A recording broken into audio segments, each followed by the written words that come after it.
California Department of Public Health is warning about a substantial increase in tuberculosis cases this year. The department also says the number of people dying from that disease has gone up. With more, we are joined by board-certified ER Dr. Michael Daignault for our medical roundup. We begin with, this is bad news. Why are tuberculosis cases on the rise and people dying here? I mean, it just seems like another scourge of infectious disease in California. I mean, this is one of the oldest scourges of humanity. Tuberculosis is caused by the mycobacteria tuberculosis, and the reason why this went out to all the doctors is because over the last few years, cases of TB in California have gone up 24%, which is a big number, and more shockingly, 13% of those have died.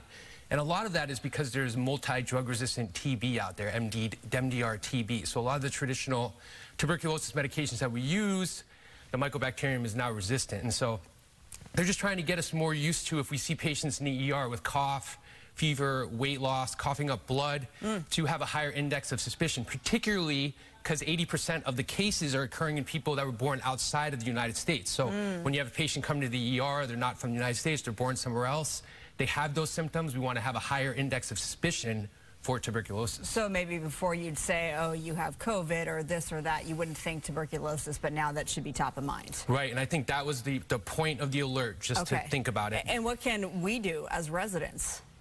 Well, most of the cases occur in people that live in congregate settings, so unfortunately prisoners, people that live in long-term care facilities, rehab facilities, nursing homes in some cases. So, you know, if you have a relative that's visiting from another country where TB is more prevalent and they come here, they don't feel well, you know, just have a higher index of suspicion of sending that person to the ER to get checked out. Okay, now we're going to talk about The Bachelor, because a lot of people like The Bachelor, but this one in particular, Joey Graziadei, he has Gilbert Syndrome. He's been out there about this. You see, it looks like he has jaundice in his eyes, so the white are more yellow. And now Gilbert Syndrome, people are going, what is that? Right, so I mean, I think it's great that he's bringing attention to this. It actually affects between 3 and 7% of Americans, so it's much more prevalent than we thought. And so it's basically a harmless condition. So it's an inherited condition. Basically, when your body breaks down red blood cells, the byproduct is bilirubin. And we all have an enzyme in our liver that helps break down bilirubin. But in people with Gilbert syndrome, they don't get a great copy of that inherited gene for the enzyme to break down the bilirubin. And you end up with the yellow of the sclera, the white part of the eyes turns yellow in his case. And so it's very harmless. There's no treatment for it. As he has said in his report, though, stress, exercise, things like that can cause exacerbations, cause an increase in the amount of jaundice. And so he was saying, you know, being on the show has caused a lot of stress. And so, yeah, so being on The Bachelor for him was stressful, and he had an increase in the yellowness of the eyes that people noticed and then commented I'm sure the ladies don't mind. I'm sure he's fine. I'm sure he's fine, as long as he's healthy. Okay, and then daylight saving time, that was almost a week ago. We lost an hour of sleep.